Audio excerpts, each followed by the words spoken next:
The fluorescent lights hummed overhead in the sterile waiting room of Cedar Grove Medical Center, casting an unforgiving glow across the worn vinyl chairs and outdated magazines scattered on plastic tables.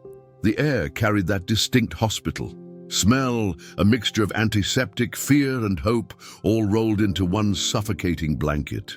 It was Tuesday morning, and the pediatric wing was bustling with the usual parade of worried parents, crying children, and the occasional stoic grandparent trying to hold everyone together. In the corner of the waiting room, a man sat quietly, reading a fitness magazine, his massive frame somehow folded into the standard-sized chair with surprising grace. His weathered leather jacket hung loose on his shoulders, and his salt and pepper hair was combed back in a style that seemed frozen in time from decades past. To most people walking by, he was just another parent or guardian waiting for a child's appointment, unremarkable in his ordinariness, blending into the background like so many others who pass through these sterile halls every day. The morning had started like any other at the medical center. Nurses moved efficiently between rooms, their soft-soled shoes squeaking against the polished linoleum floors. Doctors rushed past with clipboards and stethoscopes dangling from their necks like badges of their profession. Parents checked their phones anxiously, some making quiet phone calls to explain why they'd be late for work, others scrolling through social media to distract themselves from whatever medical concern had brought them here. But there was an undercurrent of tension in the air that morning, something that seemed to hover just beneath the surface of the routine chaos. Perhaps it was the way certain people carried themselves, with an air of entitlement that seemed to push against the shared vulnerability that typically united people in medical waiting rooms. Or maybe it was simply the pressure cooker effect of too many stressed people in too small a space, all dealing with their own private anxieties and fears. Near the reception desk, a well-dressed businessman in his early 40s adjusted his expensive watch and tapped his Italian leather shoe impatiently against the floor. His name was Marcus Sullivan, though he preferred to be called Mr. Sullivan by anyone he deemed beneath his social status. His charcoal grey suit was tailored to perfection, his silk tie knotted with military precision, and his briefcase bore the logo of a prestigious law firm where he worked as a senior partner. Everything about Marcus screamed success, from his perfectly styled hair to his manicured fingernails to the way he held his head just slightly higher than everyone else in the room. Marcus had brought his 7-year-old daughter Emma to the appointment that morning, though he clearly viewed it as an inconvenience rather than a parental responsibility. He'd already made 3 phone calls about work matters, each one louder than the last, as if volume could somehow speed up the medical process. His daughter sat beside him, a small, quiet girl with pigtails and a worn, stuffed animal clutched tightly in her arms. She seemed to shrink into herself every time her father raised his voice, as if she'd learned through experience that drawing attention to herself was rarely a good thing. The waiting room was filling up as the morning progressed. A young mother bounced her fussy baby while trying to keep her toddler from climbing on the furniture. An elderly man sat patiently beside his grandson, occasionally reaching over to straighten the boy's collar or smooth his hair with the gentle touch of someone who understood that small gestures of care could make all the difference in frightening situations. 2 teenage girls whispered to each other in the corner, shooting nervous glances toward the doors that led to the examination rooms. But it was the arrival of Grace Wheeler and her 4-year-old son, Oliver, that would ultimately set the day's events in motion. Grace was a single mother in her late 20s, working 2 jobs to make ends meet while pursuing her nursing degree at the local community college. Her scrubs were clean but showed signs of wear, and her tennis shoes had been resoled at least once. She carried herself with the quiet dignity of someone who had learned to navigate life's challenges without complaint. but there were dark circles under her eyes that spoke of too many sleepless nights and too much worry. Oliver had been sick for 3 days with what his pediatrician suspected might be pneumonia.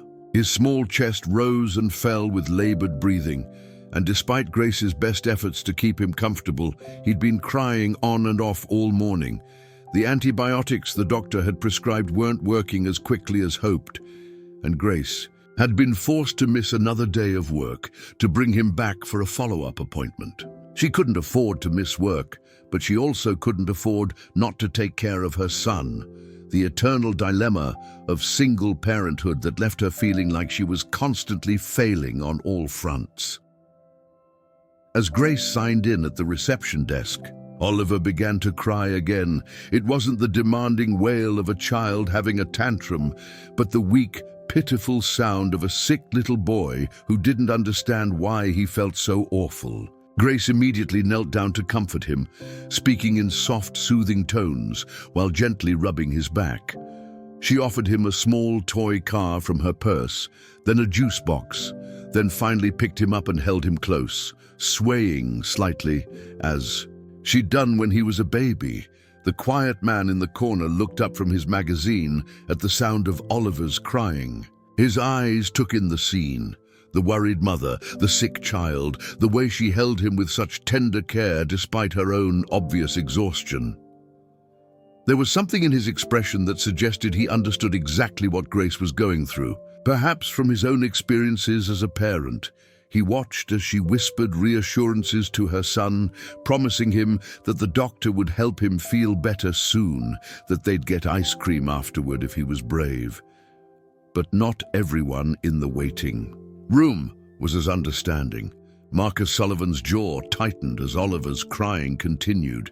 He glanced at his watch again, then at his phone, then finally turned his attention to Grace and her son with the look of someone who had reached the absolute limit of his patience.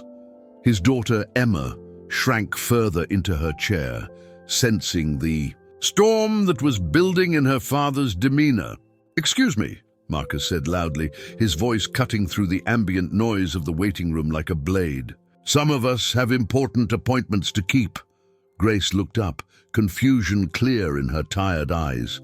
"I'm sorry," she said quietly, still swaying with Oliver in her arms.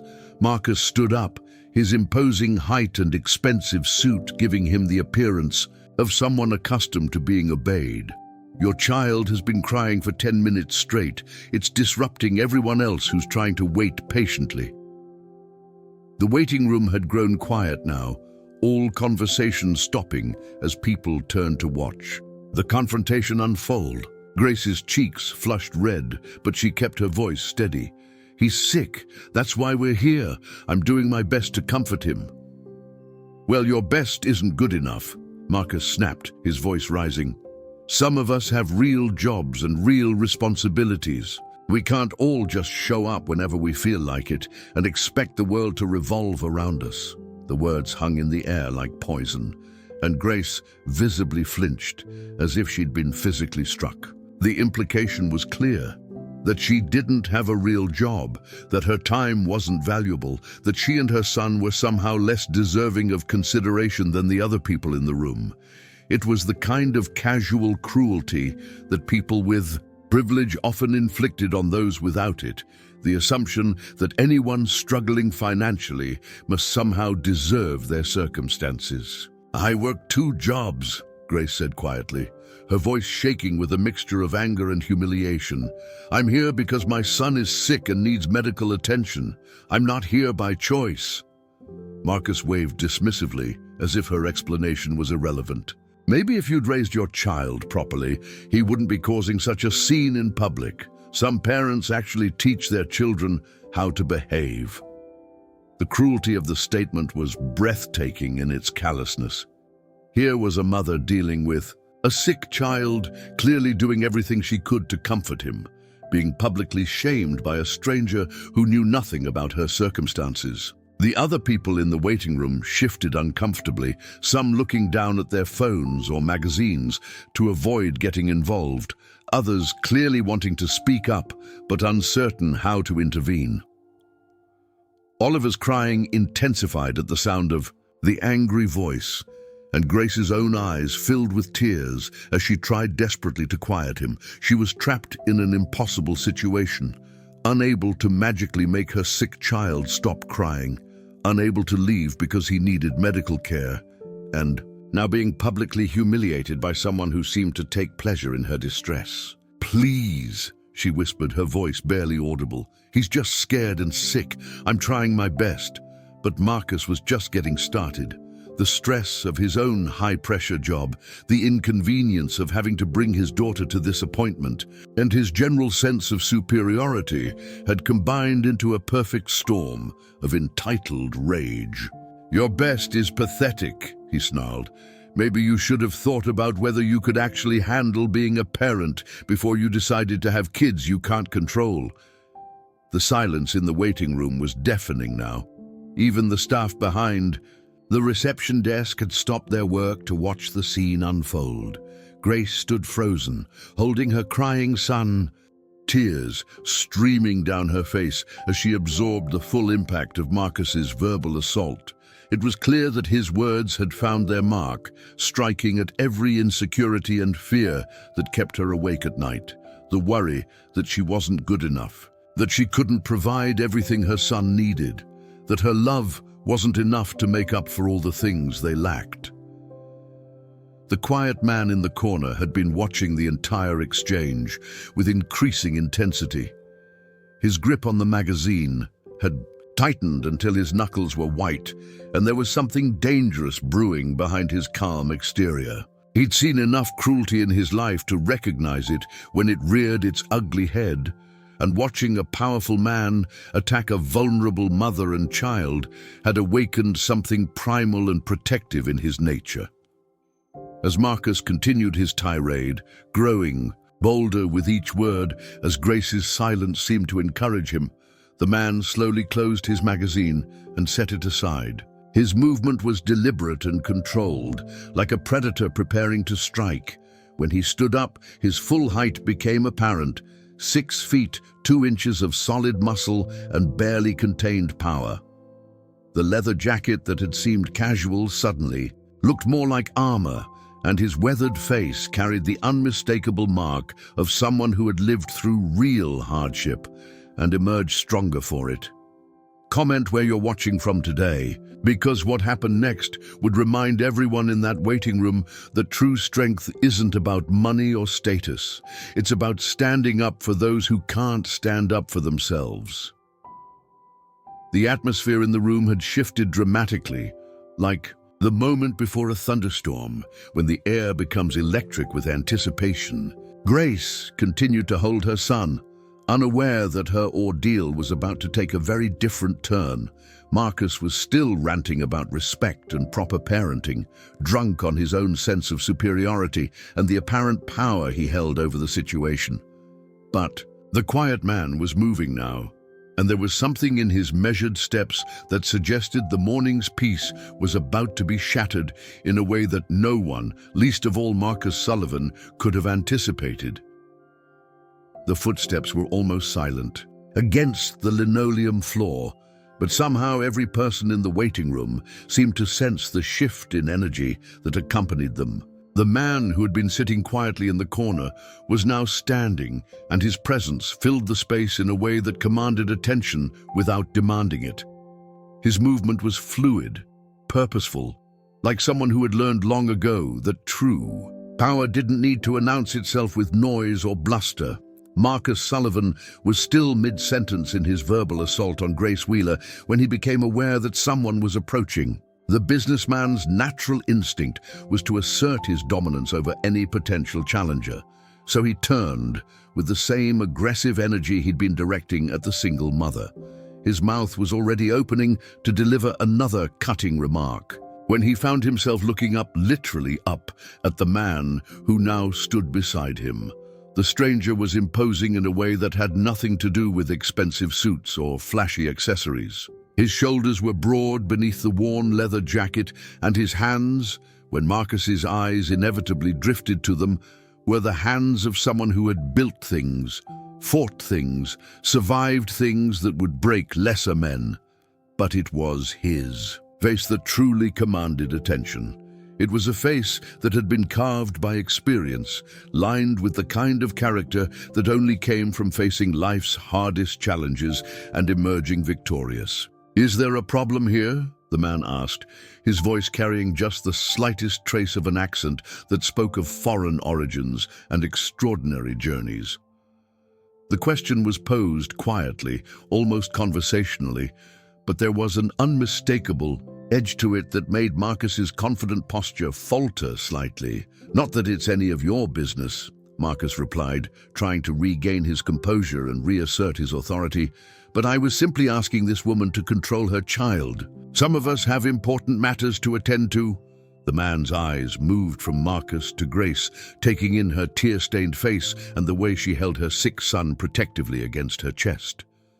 Oliver had quieted somewhat, perhaps sensing the change in the room's atmosphere, but his small body was still racked with the occasional cough that spoke of his illness. The stranger's expression softened almost imperceptibly as he looked at the child, and Grace found herself straightening slightly under his gaze, not because she felt judged, but because she sensed that here was someone who understood what it meant to protect something precious. "I see a mother caring for her sick child," the man said, his voice still quiet but carrying a weight that seemed to fill the entire room. "What I don't see is a problem that requires your intervention." Marcus's face flushed red with indignation. He wasn't accustomed to being challenged, especially not by someone whose appearance suggested they were beneath his social station. The leather jacket, the casual clothes, the working man's hands, all of it triggered Marcus's deep-seated belief that economic status determined a person's worth, and by extension, their right to speak to him as an equal. "Listen, buddy," Marcus said, his voice rising as he puffed out his chest in what he imagined was an intimidating display. "I don't know who you think you are, but this doesn't concern you. I was having a conversation with that woman about her inability to control her child in a public space." The waiting room had become completely silent now, with every eye focused on the confrontation unfolding between the two men. Even the staff behind the reception desk had stopped their work, sensing that something significant was happening. Grace herself stood frozen, uncertain whether this intervention would help or simply escalate the situation further. The stranger took a step closer to Marcus, closing the distance between them just enough to emphasize the difference in their physical presence. "A conversation," he repeated slowly, as if tasting the word and finding it lacking. "Is that what you call verbally attacking a woman who's trying to comfort her sick child?" "I call it pointing out poor parenting and inconsiderate behavior."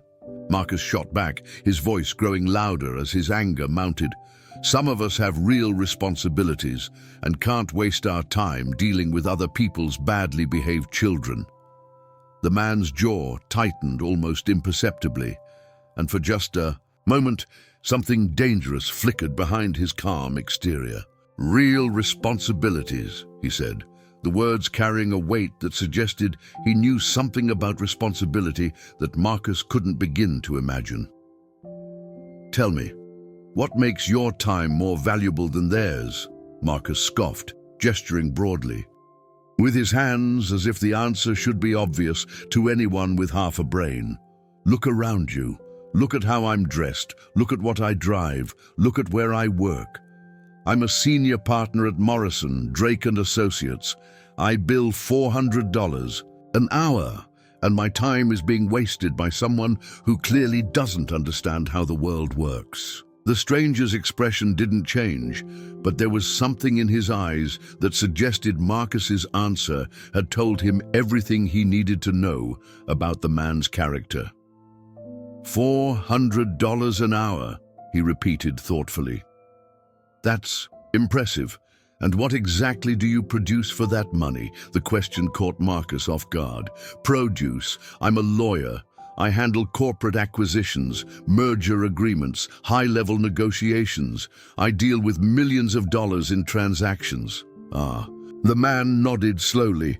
You move money around. Very important. There was no sarcasm in his tone, but somehow the words felt like a judgment nonetheless. And that work makes you more valuable as a human being than a mother caring for her sick child.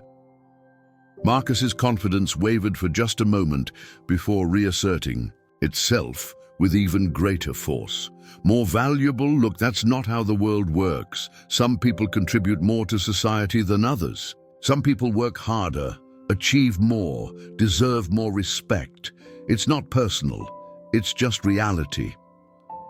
The stranger was quiet for a long moment, and in that silence, Grace found herself studying his face. There was something familiar about him, something that nagged at the edges of her memory, but she couldn't quite place it. His features were distinctive, the strong jaw, the penetrating eyes, the way he carried himself with such absolute confidence.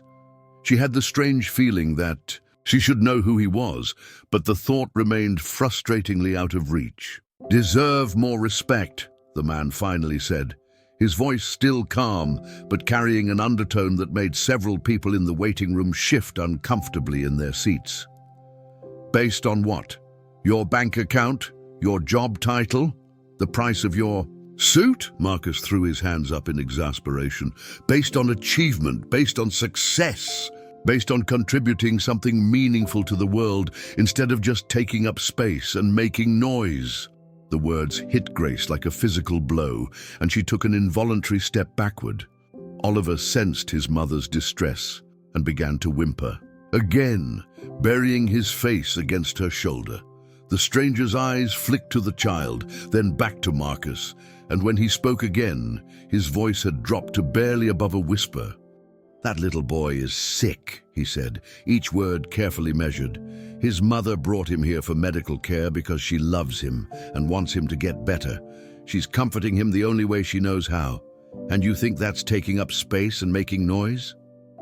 "I think it's inconsiderate," Marcus replied stubbornly, though some of his earlier bravado was beginning to fade under the stranger's steady gaze. "There are ways to handle these situations that don't involve disrupting everyone else." The man took another step closer, and now Marcus had to crane his neck to maintain eye contact. "Let me ask you something," the stranger said quietly. "When you were 7 years old and sick, did anyone ever tell you to stop crying because you were bothering more important people?" The question hit its mark. Marcus's daughter Emma, who had been watching the entire exchange with wide, frightened eyes, suddenly seemed very small in her chair. The stranger's gaze moved to her briefly, and his expression softened again, in a way that made it clear he understood exactly what it was like to be a child caught in the crossfire of adult anger. "This is ridiculous," Marcus said, but his voice lacked conviction now. "I don't have to justify myself to some random stranger in a waiting room." "No," the man agreed quietly. "You don't. But you also don't have the right to attack a woman who's doing nothing wrong except loving her child." The confrontation had reached a tipping point, and everyone in the room could feel it.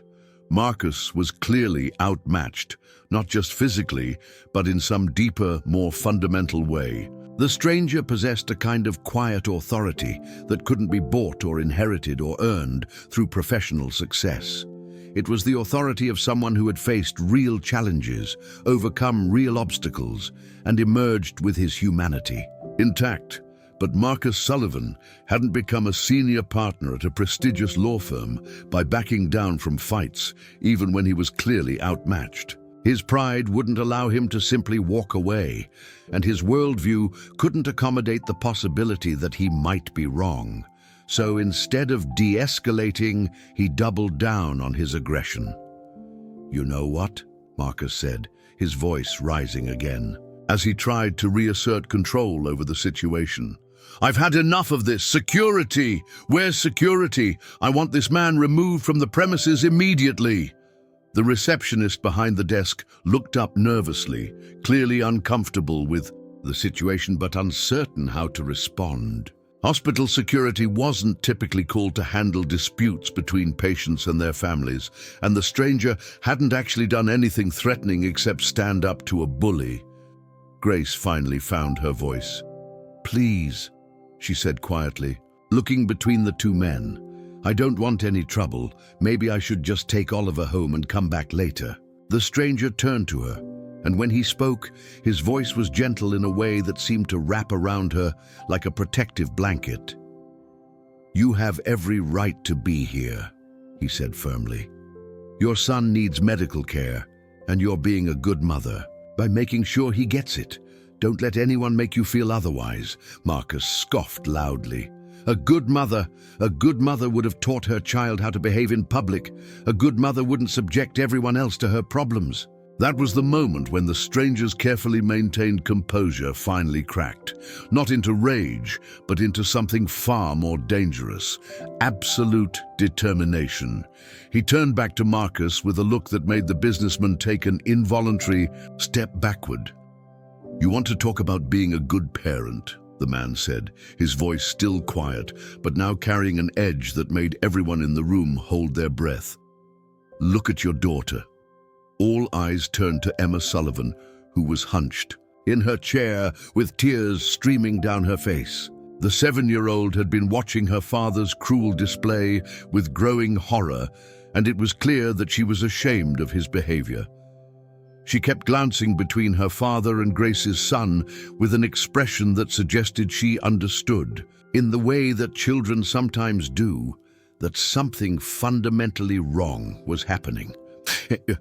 "Look at how she's reacting to your behavior," the stranger continued, his words hitting Marcus like physical blows. "Look at what you're teaching her about. How to treat people who are vulnerable, who are struggling, who need compassion instead of judgment." Marcus glanced at his daughter and for the first time seemed to truly see her distress, but instead of recognizing it as a reflection of his own poor behavior, he interpreted it as another inconvenience to be managed. "Emma, stop crying," he snapped. "There's nothing to be upset about."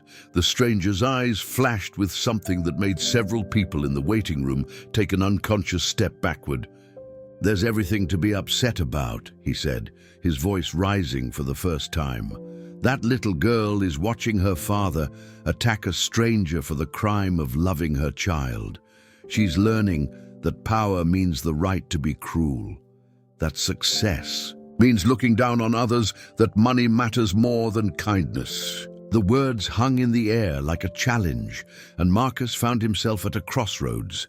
He could continue his attack and risk further humiliation, or he could find a way to save face and retreat. But his pride and his worldview wouldn't allow him to admit that he might be wrong, so he chose a third option: escalation. "I don't have to listen to this," Marcus declared, grabbing his briefcase and reaching for his daughter's hand. "Emma, we're leaving. I'll call your mother to bring you to your appointment later." But as he turned to go, the stranger spoke one more time, and his words stopped Marcus dead in his tracks. "Running away doesn't change what you are," the man said quietly. "And it doesn't change what your daughter saw here today." Marcus spun around, his face red with fury. What I am is successful.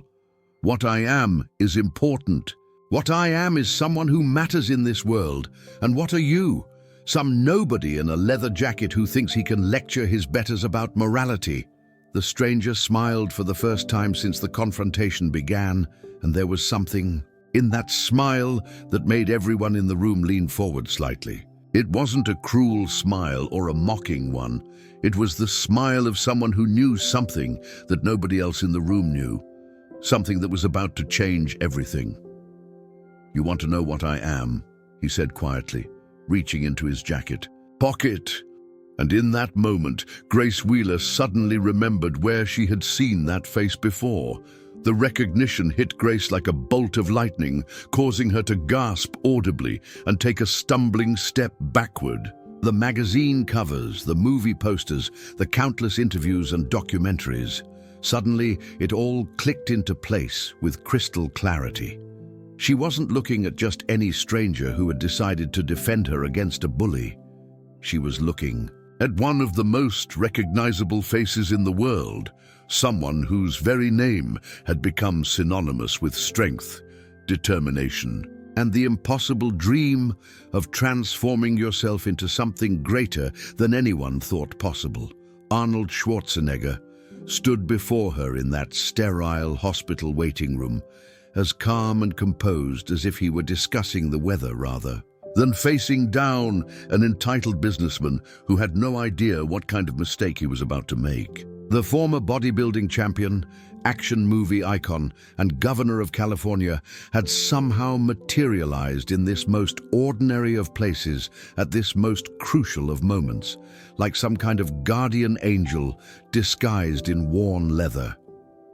Grace's sharp intake of breath caught Oliver's attention, and he lifted his tear-stained face from her shoulder to look around with the confused curiosity of a sick child trying to understand why his mother suddenly seemed so startled. But it was Marcus Sullivan, who remained completely oblivious to the seismic shift that had just occurred in the room's dynamic. He was too caught up in his own rage, too blinded by his sense of superiority, too convinced of his own importance to notice that several other people in the waiting room were beginning to show signs of recognition. An elderly man near the window pulled out his reading glasses and squinted at Arnold with growing amazement.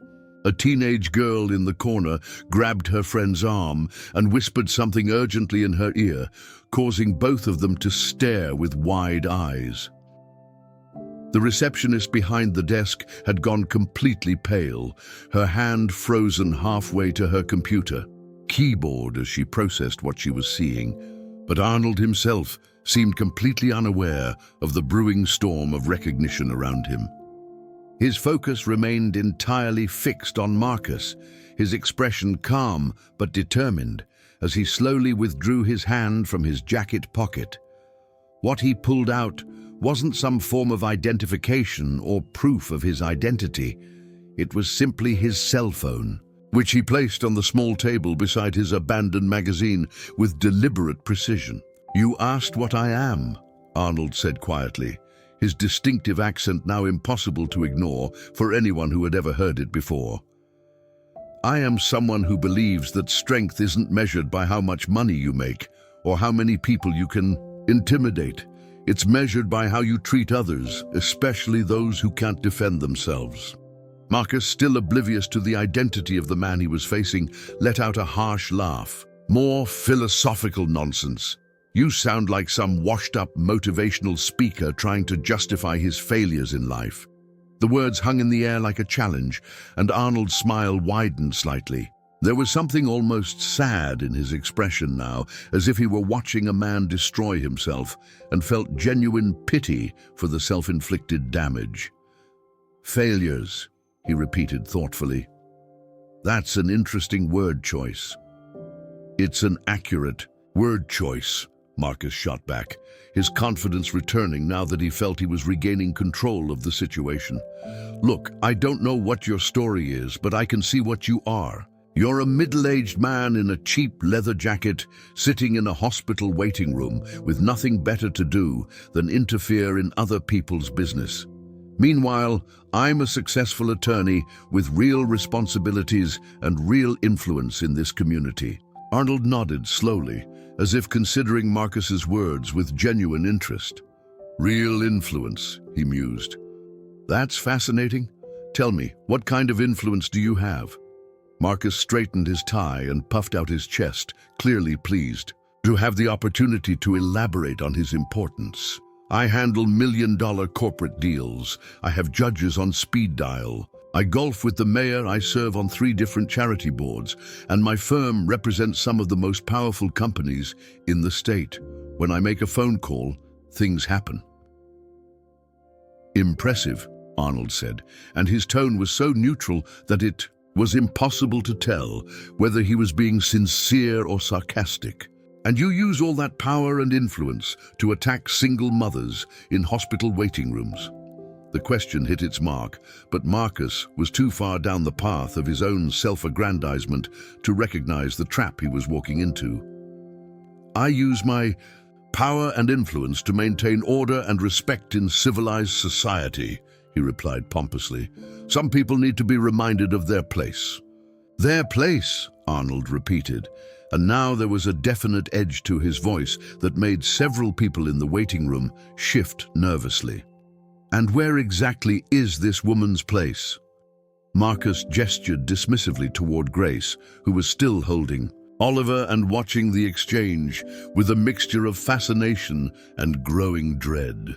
"Her place is somewhere other than here, disrupting the peace with her inability to control her child. There are free clinics for people like her. She doesn't belong in the same medical facility as people who actually contribute to society."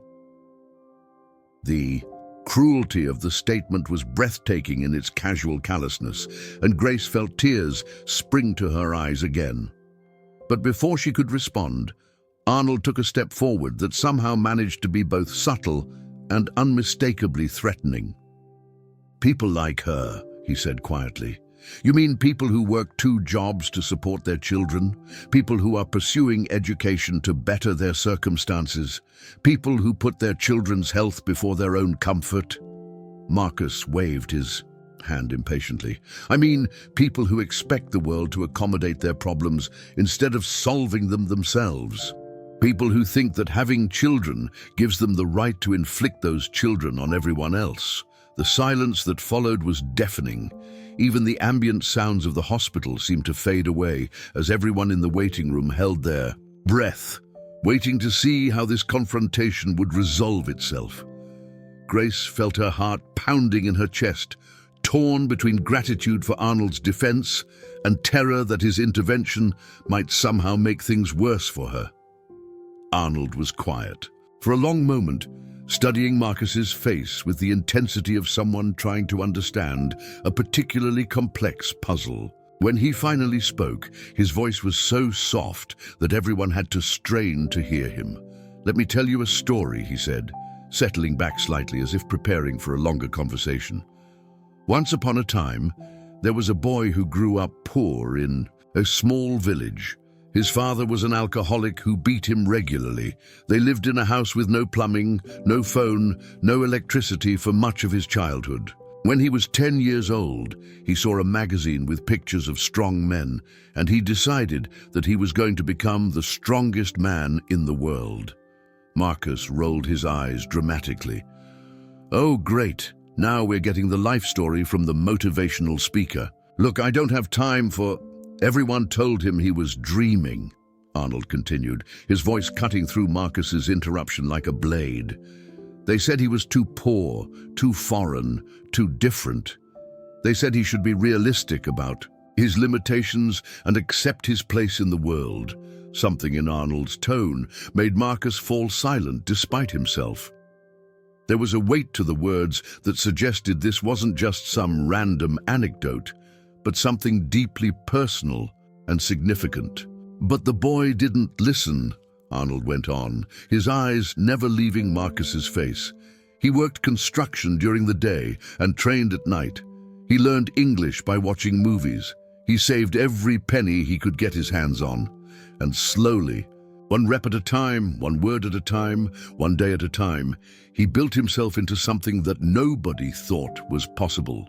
Grace found herself completely absorbed in the story, even as she continued to rock Oliver gently in her arms. There was something hypnotic about Arnold's voice, something that made his words feel less like a story and more like a promise. He won bodybuilding competitions that people said he could never win. He moved to America with nothing but a dream and a work ethic.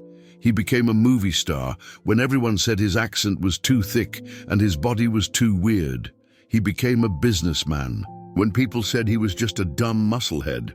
And eventually, he became the governor of the largest state in America when everyone said an actor could never be a serious politician. Marcus's expression had changed during the story, shifting from impatience to confusion to something that might have been the first stirrings of unease. "What's your point?" he asked, But his voice lacked its earlier confidence. Arnold smiled again, and this time there was something almost predatory in the expression. My point is that the boy in that story learned something very important along the way. He learned that true strength isn't about putting others down, it's about lifting them up. He learned that real success isn't about making yourself feel superior to others. It's about using your advantages to help those who haven't been as fortunate. The pieces were starting to fall into place now, and Marcus was clearly beginning to suspect that this conversation wasn't going in the direction he had expected, but his pride and his worldview were still preventing him from backing down, still insisting that he was somehow in the right. "That's a very nice story," Marcus said, his voice dripping with condescension. "Very inspiring. But it doesn't change the fact that some people work harder and achieve more than others. It doesn't change the fact that success should be respected and failure should be discouraged." Arnold nodded thoughtfully. "You're absolutely right about one thing," he said quietly. "Success should be respected. But first, you have to understand what success actually means."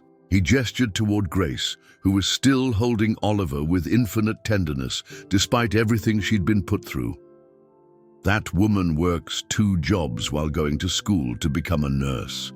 She's raising a child on her own, putting his needs before her own comfort, bringing him for medical care, even though it means missing work she can't afford to miss. She's here because she loves her son more than she fears the financial consequences of being here." Marcus opened his mouth to interrupt, but Arnold's voice rose slightly, cutting him off. "You, on the other hand, are here because you were legally obligated to bring your daughter for her appointment. You've spent the entire morning making phone calls about work, treating this like an inconvenience, and now you're attacking a stranger because her sick child is crying. You're teaching your own daughter that cruelty is acceptable as long as you have more money than your victim." The comparison hit Marcus like a physical blow, and for the first time, he seemed to truly understand that he was losing this confrontation. But instead of gracefully accepting defeat, he chose to escalate even further. "How dare you lecture me about parenting?" Marcus snarled, his face turning red with fury. "You don't know anything about me or my family or my responsibilities." "You're right," Arnold said calmly. "I don't know anything about your family, but I know what I've seen here today. I've seen you attack a woman who did nothing wrong except love her child. I've seen you try to use your wealth and status as weapons against someone who couldn't fight back. And I've seen you do all of this in front of your own daughter, teaching her that this is how successful people behave." Marcus was trembling with rage now, his carefully maintained composure completely shattered. "And what gives you the right to judge me? What have you ever accomplished that makes you think you're qualified to tell me how to live my life?" Arnold reached for his phone on the table, and when he looked back up at Marcus, his smile had disappeared entirely. "You really want to know?" And in that moment, the entire waiting room held its breath as they realized they were about to witness something extraordinary. The news of Arnold Schwarzenegger's unexpected appearance at Cedar Grove Medical Center spread through the building like wildfire, carried by whispered conversations, hastily typed text messages, and social media posts that multiplied exponentially with each passing minute. Within 30 minutes of the confrontation in the waiting room, staff members from other departments were finding excuses to walk past the pediatric wing, hoping to catch a glimpse of the Hollywood legend who had somehow materialized in there. Miss Dr. Elena Castro, the attending pediatrician who had been treating Oliver Wheeler, emerged from examination room 3 with a puzzled expression on her face. She had been conducting a routine follow-up appointment when her nurse had burst in with the breathless news that Arnold Schwarzenegger was in their waiting room, defending one of their patients from some kind of verbal attack. The story sounded so surreal that Dr. Castro had initially dismissed it as the kind of wishful thinking that sometimes developed in the echo chamber of hospital gossip. But as she walked toward the waiting room to call her next patient, she could see that something extraordinary had indeed taken place. The entire atmosphere of the space had changed from the usual mixture of anxiety and boredom that characterized most medical waiting areas to something that felt more like the aftermath of a profound spiritual experience. Patients and families were talking to each other with an openness and warmth that was typically absent among strangers brought together by circumstance rather than choice. Near the windows, Henry Freeman was showing his grandson Lucas a photo on his phone, a selfie that clearly showed the elderly man standing next to an unmistakably recognizable figure. The boy's eyes were wide with amazement as he stared at the image, his freshly cast-free arm forgotten in his excitement about his grandfather's celebrity encounter. "He was really here," Lucas whispered, his voice carrying the reverence that children reserve for their greatest heroes. "Not just here," Henry replied with a grin. "He was defending a lady whose little boy was sick, standing up to some bully who was being mean to her, just like a real-life superhero." Dr. Castro paused in her progress across the room, struck by the old man's description of events. In her 20 years of practicing medicine, she had seen her share of family dramas play out in waiting rooms, stressed parents taking their frustrations out on each other, siblings fighting over limited resources, adult children struggling with the burden of caring for aging parents. But she had never heard of a celebrity intervention in what sounded like a case of public bullying.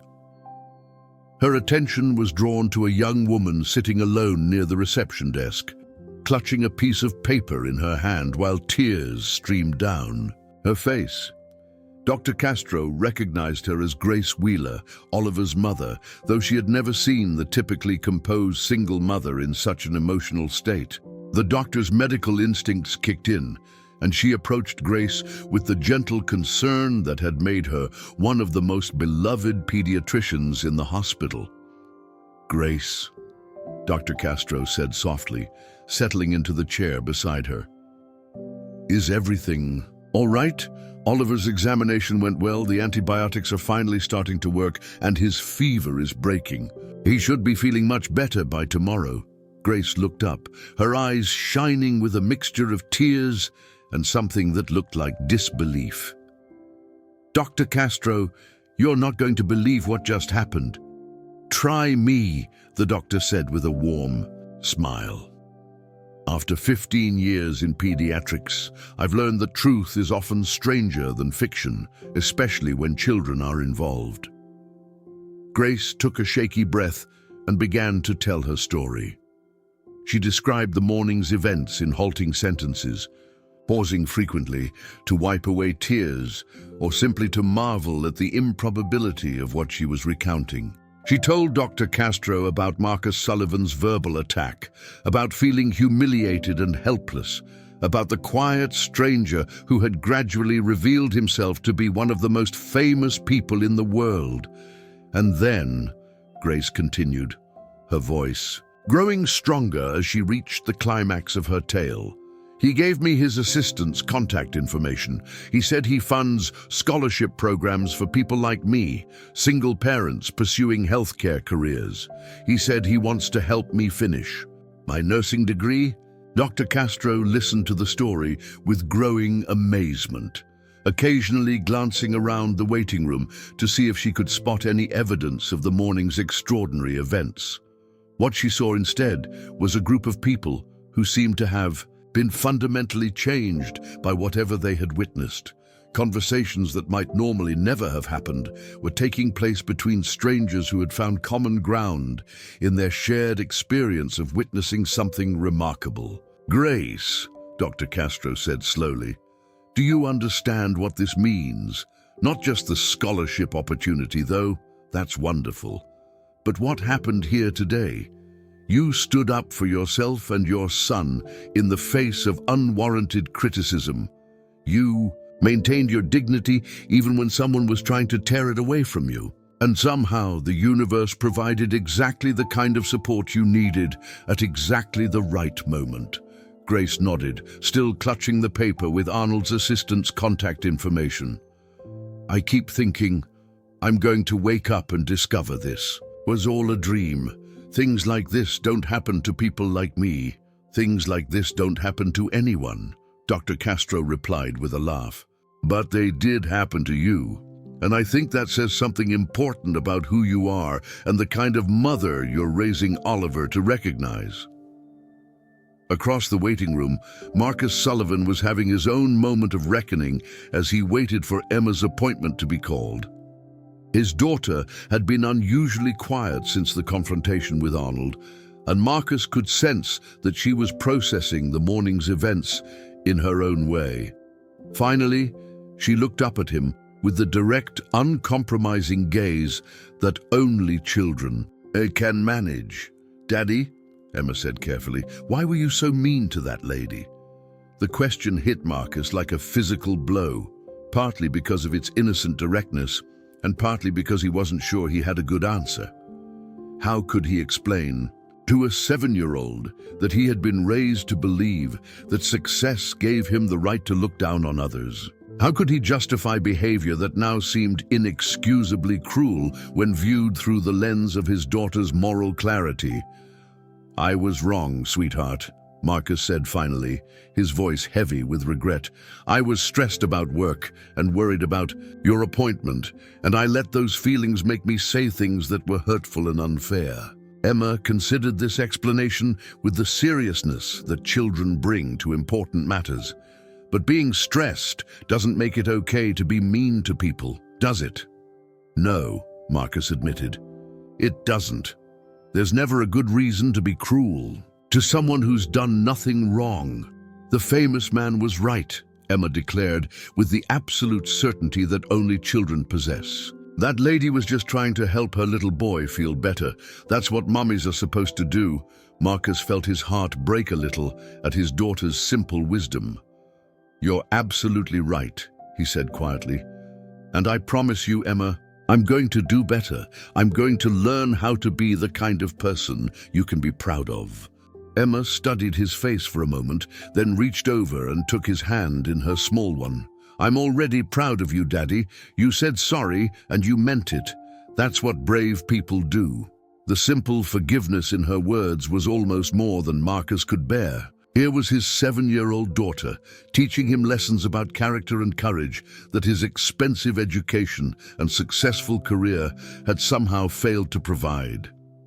He squeezed her hand gently, silently vowing to become worthy of the faith she was placing in him.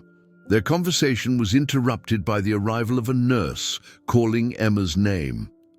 As they stood to follow her to the examination room, Marcus noticed that several other people in the waiting room were watching them with expressions that ranged from curiosity to cautious approval. Word of the morning's events had clearly spread, and he found himself in the uncomfortable position of being publicly known as the man who had attacked a single mother and been put in his place by Arnold Schwarzenegger. But as they walked toward the examination room, something unexpected happened. An elderly woman sitting near the door reached out and gently touched Marcus's arm as he passed. "I heard what happened earlier," she said quietly, "and I saw you paying for that young woman's medical bills. That was a kind thing to do." Marcus paused, surprised by the unexpected acknowledgement. "It was the least I could do," he replied honestly. The woman smiled. "Sometimes the least we can do is exactly what's needed. Growth is a process, not an event." Her words stayed with Marcus as he continued toward the examination room, and he found himself thinking about the concept of growth as a process rather than a destination. For most of his adult life, he had operated under the assumption that success was a state of being, something you achieved and then maintained through the careful protection of your status and position. But the morning's events had shattered that worldview, forcing him to confront the possibility that true success might be something entirely different. Meanwhile, back in the waiting room, Arnold Schwarzenegger was discovering that his impromptu, Appearance at the medical center was having consequences that extended far beyond the original confrontation. Staff members were approaching him with stories of their own. Nurses who were working multiple jobs to support their families, technicians who were pursuing additional education to advance their careers, administrators who had started volunteer programs to help low-income patients navigate the healthcare system. "Mr. Schwarzenegger," said Janet Flores, the head nurse of the pediatric department, "I can't tell you how much it means to our staff to see someone of your stature standing up for families like Grace Wheeler's. We see so many parents who are struggling, trying their best in difficult circumstances, and it's heartbreaking when they're judged or criticized for things beyond their control." Arnold nodded thoughtfully. "Healthcare workers see humanity at its most vulnerable," he replied. "You understand better than most that strength isn't about having all the answers or never showing weakness. It's about caring for others, even when you're struggling yourself." Janet's eyes lit up with an idea. "You know, we've been trying to start a support program for single parents who are dealing with long-term pediatric illnesses, something that would provide not just emotional support, but practical help. Childcare during appointments, transportation assistance, help navigating insurance issues. We've applied for grants, but funding is always challenging." Arnold pulled out his phone and scrolled through his contacts. "Tell me more about this program," he said with interest. "What would it look like in practice?" As Janet began describing her vision for comprehensive family support services, Arnold found himself genuinely impressed by the scope and thoughtfulness of her proposal. This wasn't just another charitable program designed to make donors feel good about themselves. It was a practical, evidence-based approach to addressing the real challenges that families faced when dealing with serious pediatric health issues. "Send me a detailed proposal," Arnold said, handing her another business card. "I think this is exactly the kind of program that makes a real difference in people's lives." The conversation was overheard by several other staff members who began approaching with their own ideas and initiatives. Arnold soon found himself at the center of an impromptu brainstorming session about ways to improve support services for vulnerable families. It was exactly the kind of problem-solving that energized him, taking his resources and influence and using them to create practical solutions that could impact real lives. But perhaps the most significant conversation of the morning was taking place in examination room 3, where Dr. Castro was concluding Oliver Wheeler's appointment while Grace sat nearby, still processing the morning's extraordinary events. "His breathing is much clearer," Dr. Castro was saying as she completed her examination of the 4-year-old. "The antibiotics are working well, and I expect him to be back to his normal energy level within the next day or two." Oliver nodded solemnly, then looked up at his mother with the serious expression he had worn throughout the morning's drama. "Mommy," he said in his small, hoarse voice, "that man was nice to us." Grace smiled, her heart swelling with love for her perceptive little boy. "Yes, sweetheart, he was very nice to us. He helped us when someone was being mean." "Like a superhero?" Oliver asked with growing excitement.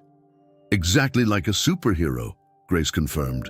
"Sometimes superheroes don't wear capes or have special powers. Sometimes they're just people who choose to help others when they need it most." Dr. Castro watched this exchange with the warm satisfaction that came from seeing her young patients and their families find hope and healing in unexpected places. "You know, Grace," she said thoughtfully, "Oliver is lucky to have a mother who can teach him that there are good people in the world who will stand up for what's right." Grace looked down at her son, who was now chattering excitedly about superheroes and famous people and the nice man who had helped them. "I think we're both learning that lesson today," she said softly. As they prepared to leave the examination room, Dr. Castro handed Grace a small card. "This is for our hospital's patient advocacy program," she explained. If you ever find yourself dealing with insurance issues or billing problems, or if you just need someone to help you navigate the healthcare system, these people can help. And Grace, don't ever let anyone make you feel like you don't deserve to be here. Your son needs you to be his advocate, and you're doing an amazing job. Grace tucked the card into her purse alongside Arnold's assistant's contact information, marveling at how quickly her support network had expanded. Just a few hours ago, she had felt isolated and vulnerable, struggling alone with the challenges of single parenthood and financial insecurity. Now she found herself connected to resources and people she had never known existed, all because a famous stranger had chosen to see her as worthy of defense and support. The morning's events had created ripples that extended far beyond the immediate participants. As word of Arnold Schwarzenegger's intervention spread throughout the hospital and then into the broader community, it sparked conversations about empathy, privilege, and the responsibility that comes with success. Social media posts about the encounter were shared thousands of times, with commenters debating everything from the nature of true strength to the importance of standing up for vulnerable populations. But perhaps the most important impact was the quieter, more personal transformation taking place in the hearts and minds of everyone who had witnessed the confrontation. They had seen cruelty confronted with kindness, privilege challenged by principle, and power used to protect rather than dominate. They had been reminded that character matters more than status, that compassion is a choice, and that sometimes the universe provides exactly the kind of intervention that restores faith in human goodness. As Arnold finally prepared to leave the medical center, he was approached one last time by Marcus Sullivan, who had emerged from Emma's appointment looking like a man who had been fundamentally changed by the morning's experiences. "Mr. Schwarzenegger," Marcus said quietly, "I wanted to thank you for what you did today, not just for Grace and Oliver, but for me and Emma. You showed me something about myself that I needed to see, even though it was painful." Arnold studied Marcus's face, looking for signs of genuine transformation versus mere politeness. What he saw there was a man who had been humbled but not broken, challenged but not destroyed. "What are you going to do with what you learned?" Arnold asked simply. Marcus took a deep breath. "I'm going to call that foundation you mentioned. I'm going to volunteer my legal services to help people who can't afford quality representation. And I'm going to remember that my daughter is watching everything I do, learning from my example about what kind of person she wants to become." Arnold smiled and extended his hand for a firm handshake. "That's all any of us can do," he said. "Learn from our mistakes, try to do better, and use whatever advantages we have to help others." As Arnold walked toward the exit, followed by the amazed stares and whispered thanks of everyone he passed, Grace Wheeler was settling Oliver into his car seat in the hospital parking lot. The little boy was already feeling better, his fever broken and his breathing easier, chattering excitedly about their adventure and the famous man who had been so kind to them. "Mommy," Oliver said as Grace started the car, "are we going to see the superhero man again?" Grace smiled, thinking about the business card in her purse and the scholarship opportunity that could change their entire future. "I think we might, sweetheart. I think today was just the beginning of something wonderful." As she drove away from Cedar Grove Medical Center, Grace couldn't help but reflect on the morning's extraordinary events. She had arrived feeling overwhelmed and vulnerable, dreading the financial burden of another medical appointment and the stress of managing her son's illness while juggling work and school. She was leaving with renewed hope, practical support, and the profound knowledge that there were people in the world who would stand up for what was right, even when it wasn't easy or convenient. The confrontation with Marcus Sullivan had been painful and humiliating, but it had also served as a catalyst for something much larger and more meaningful. It had brought out the best in a global icon who could have simply ignored the situation, the worst, and then the potential for redemption in a privileged man who had lost his way, and the quiet strength of a single mother who had never stopped, believing in the importance of loving her child unconditionally. Most importantly, it had reminded everyone present that true power isn't about dominating others. It's about using whatever advantages you have to create a world where everyone has the chance to thrive. It's about recognizing that strength without compassion is meaningless, that success without character is empty, and that sometimes the most important battles are fought not with fists or weapons, but with the simple decision to treat others with dignity and respect. The story of what happened in the waiting room of Cedar Grove Medical Center that morning would be told and retold countless times in the days and weeks that followed. But for those who were present, who witnessed firsthand the power of one person choosing to stand up for another, it became something more than just a story. It became a reminder of what's possible when we choose to see each other as fellow human, beings deserving of kindness regardless of our circumstances or status, and in the end, that might be the most important lesson of all, that heroes don't always come in the form we expect, that help can arrive from the most unlikely sources, and that sometimes the universe conspires to provide exactly what we need, exactly when we need it most. All we have to do is be brave enough to accept it, wise enough to learn from it, and generous enough to pass it on to others who might need their own moment of unexpected grace.